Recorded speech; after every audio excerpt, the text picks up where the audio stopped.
আসসালামু আলাইকুম, কেমন আছেন সবাই? আশা করি সবাই ভালোই আছেন। ফরিদপুর থেকে বরিশাল চলে আসলাম। অনেক দিন যাবত বড় ভিডিও দেওয়া হয় না, তাই আমার ফোনে তেমন কোনো ভিডিও ছিল না। আমার মেয়েটাও অসুস্থ, তাই আমার ফোনের যেই ভিডিওগুলো ছিল সেটাই আপনাদের সাথে শেয়ার করলাম। এখানে আমরা ফরিদপুর থেকে বরিশাল চলে আসছি, আর পাশে আমি কিছু ভিডিও করলাম। রাস্তার চারপাশের যে গ্রামের পরিবেশগুলো কী যে ভালো লাগে দেখতে।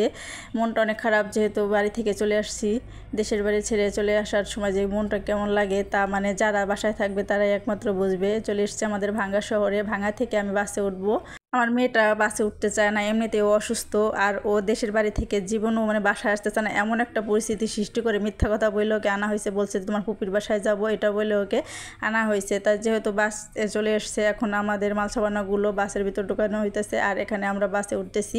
আমার মেয়েটা কিন্তু অনেক কান্নাকাটি করতেছে, ও যাবে না ওর পুপির বাসা বলে। তারপর ওকে বাসে উঠানো হয়েছে। ও অসুস্থ ছিল, কান্নাকাটি করতেছে। আর দেখতে দেখতে আমরা কিন্তু প্রায় 1-1.5 ঘন্টা ঘুম দিয়ে উঠে দেখি যে প্রায় বরিশাল চলে আসছি। গরু নদীতে এসে তেলের পাম্পে তারপরে তেল ভরা হইলো গাড়িতে। আর এখানে দেখতেই পারছেন যে বরিশালে পানির বর আমি আগে কখনো দেখিনি, তাই ভিডিও করলাম, ভালোই লাগলো। আর এখানে একটা মাঠে খেলা হইতেছে, আর এতগুলো নদী যে বরিশালে যাওয়ার পথে অনেক গুইনেও সারতে পারবো না, এতগুলা নদী। তো আমি জানলা দিয়ে ভিডিও করছি, ভিডিওটা তেমন একটা ভালো হয় না, যতটুকু ছিল ততটুকুই আপনাদের সাথে শেয়ার করলাম। আর নদী পার হয়ে চলে আসলাম বরিশাল ক্যাডেট স্কুল অ্যান্ড কলেজটা। স্কুলটা অনেক কিন্তু সুন্দর, যদি না আমি ভিডিও করতে পারতাম তাহলে হয়তো অনেক সুন্দর হইতো। দেখতে দেখতে আবার আরেকটা নদী চলে আসলো, দেখতেই পাচ্ছেন এখানে আরেকটা নদী চলে আসছে। নদীগুলো দেখতে অনেক সুন্দর।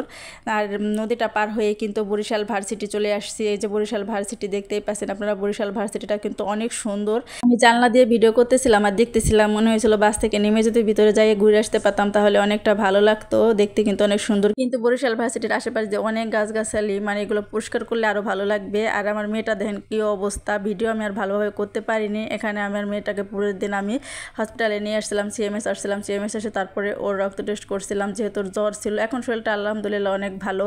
বাচ্চা কাচ্চা অসুস্থ হলে একটা মায়ের উপর দিয়ে যে কি যায়, যে মা সেই বুঝতে পারবে যে এর উপর কি অবস্থা হয়। কিন্তু আমার বাচ্চা অসুস্থ, আবার দেশের বাড়ি থেকে আসছি, বাসায় আসার পরে একদম বাসার অবস্থা নাজেহাল অবস্থা, একদম পরানস্থির করতেছে। সব কিছু মিলিয়ে, একে তো মোবাইলের সময় দিতে হয়, দুয়ে তো মেয়ে অসুস্থ, তিনে তো বাসা গুছাইতে হবে, একটার পর একটা লেগেই আছে। তো সব কিছু গুছিয়ে তারপরে কাজকাম শুরু করে দিতে হবে, কারণ জীবনটা এরকমই, পরিস্থিতি যেরকমই আসুক নাকি সব কিছু সামলিয়ে নিতে হবে। আর এখানে আমি কিছু ডাল আর আলু কুচি করে নিয়েছি, তার সাথে আমি দুধ কচুর পাতা বাড়ি থেকে আনছিলাম, সেগুলো আমি ভালো করে মাখিয়ে তারপরে রান্না করব। এটা আপনারা চাইলে ভাতের সাথে খেতে পারবেন, কিন্তু আমরা ভাতের সাথে খাবো না, আমরা রুটির সাথে খাই। এটা এভাবে রান্না করলে আমার খুব পছন্দ, আমার হাজব্যান্ড অনেক পছন্দ করে, তাই এভাবে রান্না করে। দেখতেই পাচ্ছেন আমার রান্নাটাতে কিন্তু শেষ, যেহেতু আমার বাচ্চাটা অসুস্থ, বারে ওর কাছে যাইতে সময় দিতে হয়, তাই জন্য পুরোপুরি ভিডিওটা করতে পারিনি। আর এখন রান্না শেষ, তারপরে আবার একটু বাগার দিয়ে নিব, বাগার দিলে খেতে আরও মজার হয়। এইভাবে আমরা রুটি দিয়ে খেয়ে থাকি, আপনারা চাইলে ভাত দিয়েও খেতে পারেন।